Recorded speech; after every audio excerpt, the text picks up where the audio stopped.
안녕하세요 단디부자 여러분, 홍부자입니다. 지금의 한국 부동산 가격 얼마나 고평가되었을까요? 홍부자가 명쾌히 알려드릴 테니 채널 고정해주세요.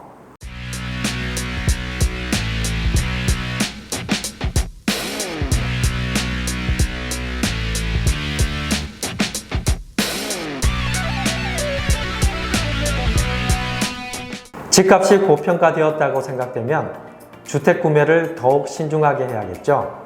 오늘은 현재 집값 수준을 판단할 수 있는 3가지 데이터를 알려드릴 테니 투자 결정에 활용하시기 바랍니다. 단, 고평가되었다고 해서 바로 집값이 떨어질 것이라고 생각하면 안 돼요. 집값은 수요와 공급, 금리, 정부 정책 등 여러 가지 요인들이 복합적으로 작용하여 결정이 되기 때문입니다. 향후 집값 전망은 이 영상을 참조하세요. 첫 번째 데이터는 가구 소득 대비 주택 가격 비율인데요. 현 소득으로 주택을 구매하는 데 걸리는 기간을 나타냅니다.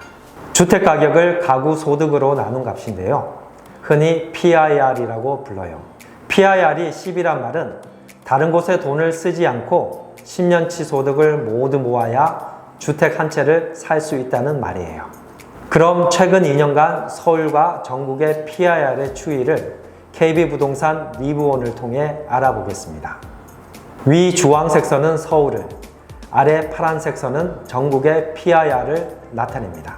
서울의 경우 꾸준히 상승하여 올해 3월 PIR이 17.8이 되었어요. 이는 2008년 국민은행이 PIR 조사를 시작한 후 가장 높은 수치입니다.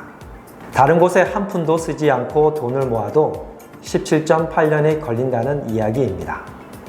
얼마나 긴 세월일까요? 2002년 한국 월드컵 때 꽃미남 안정환이 훈훈한 아저씨가 되는데 걸리는 시간이네요. 전국 주택의 PIR은 서울보다는 완만한 상승 곡선을 보입니다. 올해 3월 6.6을 기록했는데 이 역시 2008년 조사 이래로 가장 높은 수치입니다. 그럼 전세금을 마련하는 데 걸리는 시간은 어떨까요? KB부동산 리브온에서는 JPIR이라고 하여 주택 전세 가격을 가구 소득으로 나눈 지표를 발표하고 있습니다. 위 주황색 선은 서울을, 아래 파란색 선은 전국의 JPIR을 나타냅니다. 2020년 가을부터 전세 가격 부담이 본격적으로 높아지고 있는데 이는 국회가 임대차 3법을 통과시킨 시점과 일치합니다. 과연 우연일까요? 2021년 3월 기준 서울 JPIR은 9.9, 전국은 4.6으로 조사되었습니다. 이 또한 2008년 국민은행이 조사를 시작한 후 가장 높은 수치입니다. 서울에서 전세를 얻기 위해 안 먹고 안 쓰고 10년간 돈을 모아야 한다니 안타까운 현실이네요. 마지막으로 살펴볼 데이터는 주택 구매력 지수인데요. 흔히 HAI라고 부릅니다. 집을 살 때 대부분 은행에서 대출을 받죠. HAI는 중간 정도의 소득을 가진 가구가 대출을 받아 주택을 구매한다고 가정할 때 대출의 원리금을 갚을 수 있는 능력을 나타냅니다. 소득뿐만 아니라 대출 금리도 고려했으니 주택 구매 능력을 더 잘 반영한 수치라고 볼 수 있죠. HAI를 구하기 위해서는 평균 가구 소득에서 대출 상환 가능 소득을 나눈 후 100을 곱하면 됩니다. HAI가 100보다 클수록 큰 무리 없이 주택을 구입할 수 있다는 의미이고 반대로 100보다 적을수록 현 소득으로 주택을 구매하기 어렵다는 의미입니다.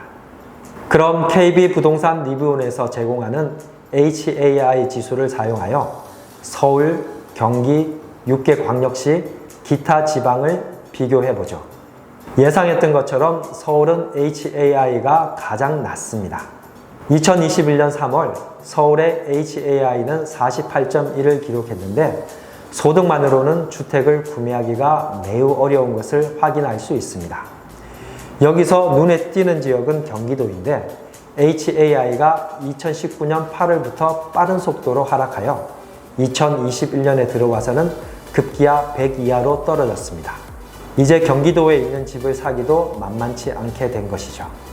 6개 광역시와 지방은 HAI가 100 이상이므로 평균 소득을 버는 사람은 무리 없이 주택을 살 수 있습니다.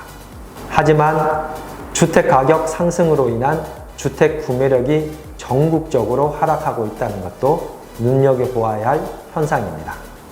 세 가지 지표를 통해 본 한국 집값의 현 주소는 KB 부동산에서 통계를 작성한 이래 역대 최고치입니다. 이는 그만큼 주택 가격이 고평가되어 구매하기가 부담스러워졌다는 뜻이에요. 하지만 고평가되었다고 해서 집값이 당장 하락할 것이라고 생각하시면 안 됩니다. 앞서 말씀드렸듯이 집값은 소득뿐만 아니라 수요와 공급, 금리, 정부 정책이 통합적으로 작용하여 반영되기 때문입니다. 오늘은 세 가지 지표를 통해 현재 한국 주택 가격의 고평가 정도를 알아보았습니다. 부동산은 지역마다 특색이 아주 달라요. 다음 영상에서는 어느 지역이 고평가되어 있고 어느 지역이 저평가되어 있는지 알려드릴 테니 기대하세요. 구독과 좋아요와 알람 설정하시고 단디부자 되세요.